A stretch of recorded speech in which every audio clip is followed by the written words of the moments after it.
Hello guys, welcome back to my channel. তোমাদেরকে আগের ভিডিওতে আমি বলেছিলাম যে রিকোডেড 10 শেডস লিপস্টিকের আমি রিভিউ দেবো। তো এসে গেছি আমি রিকোডেড 10 শেডস এই অ্যামেজিং লিপস্টিকগুলো নিয়ে। সবার ফার্স্টে ছিল 1 নম্বর শেডে এই হালকা পিঙ্কের ওপরে নিউড শেড, কালারটা বেশ মিষ্টি। দেন ছিল শেড নাম্বার 2, আর এটা ছিল একটু অরেঞ্জের ওপরে, দেখতেই পাচ্ছ বেশ ব্রাইটও লাগছিল, মানে একটু লালচে কমলা যেটাকে বলে।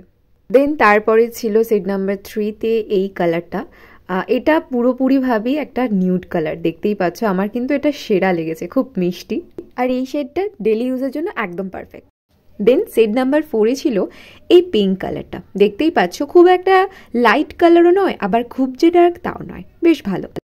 দেন ছিল শেড নাম্বার 5, আর এই কালারটা সত্যি কথা বলতে আমার এই 10টা শেডের মধ্যে এটা সব থেকে বেস্ট লেগেছে। মানে আমি তো জাস্ট এটার প্রেমে পড়ে গেছি, দেখতেই পাচ্ছ কালারটা কি মিষ্টি। তারপরে ছিল শেড নাম্বার 6, আর দেখতেই পাচ্ছ এটাও একটা নিউড কালার, আমি ঠিক যে কালারের জামা পরে আছি ওই রকম কালারের।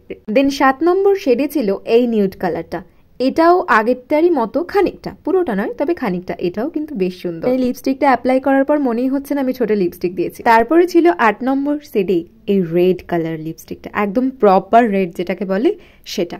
তো দেখতেই পাচ্ছ আমি ঠোঁটে অ্যাপ্লাই করছি, আর কালারটা এত গর্জিয়াস, মানে আমি জানি না আলোর জন্য তোমরা বুঝতে পারছো কিনা, অনেকটা রোদ পড়ছিল তো মুখে, কালারটা বেশ ভালোই রেড, গর্জিয়াস।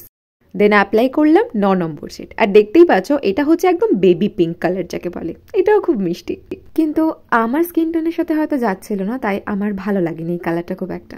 তো সবশেষে 10 নম্বর শেড অ্যাপ্লাই করছি আমি ঠোঁটে, এটা হচ্ছে একটা অরেঞ্জের ওপরে নিউড কালার, তো বুঝতেই পারছো এটাও কিন্তু খুব লাইট কালার, এটা বেশ ভালো লেগেছে আমার। এই ছিল রিকর্ডেড 10 শেডস লিপস্টিকের রিভিউ, আমার তো দারুণ লেগেছে। আমি তো বলবো তোমরাও চাইলে পারচেস করে নিতে পারো, জাস্ট 699-এ রিকর্ড এত ভালো একটা অফার দিচ্ছে, হাতছাড়া করো না। দেখা হবে নেক্সট ভিডিও, টাটা।